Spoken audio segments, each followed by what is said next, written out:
Jama'a assalamu alaikum. Sunana DSP Abdullahi Haruna Kiyawa, jami'in hulɗa da jama'a na rundunar 'yan sandan jihar Kano.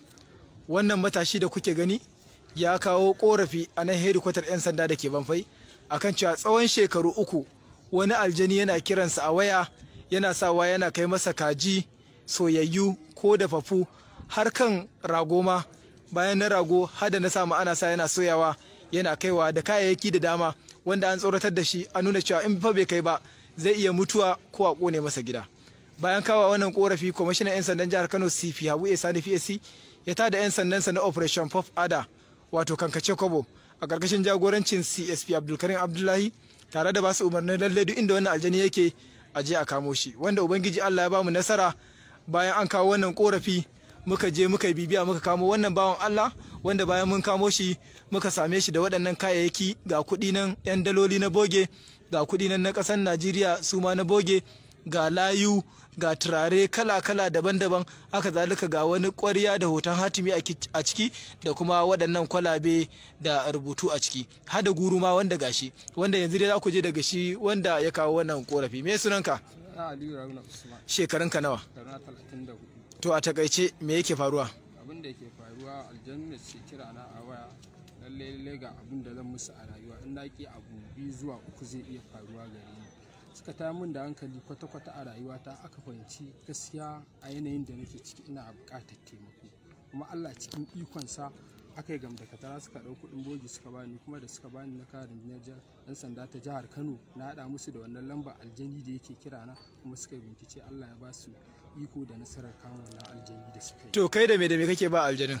Wanda nake ba shi akalla ba a kasara ba, akwai kaji, in ma sun yi kaɗan kajin ɗayan aljanu wai suna kawo ƙorafin sun yi musu kaɗan, da akwai sannan ma na kai ba kai ba aka aljani soyi da ke ni, yanzu nake gaya wa shi wanda ya haɗa da su yake ce min ayin ya haƙuri ba matsala zai shiga tsakaninsu, banda irin wuyan sa haka, nono ƙwariya ɗaya haka zan siya. An kai tsawon wanne lokaci kana wannan abu? An kai shekara 3 ina yi a baya, yanzu kuma da suka dawo a wannan rintsin kuma gaskiya na gaba zan iya zama haka ba, wanda an kai mahukunta don su shiga cikin lamarin da ba abin da zan iya a ciki, su Allah ya dora. To alhamdulillah, bayan wannan korafi da ya kawo muka yi bibiya, Allah ya taimake mu muka kamo wannan bawan Allah da kuke gani, wanda bayan mun kamo shi muka samu wanda kayayyakin nan da na faɗa duk a tattare da shi muka samu, wanda gashi za ku je daga bakinsa. Me sunanka? Sunana Umar.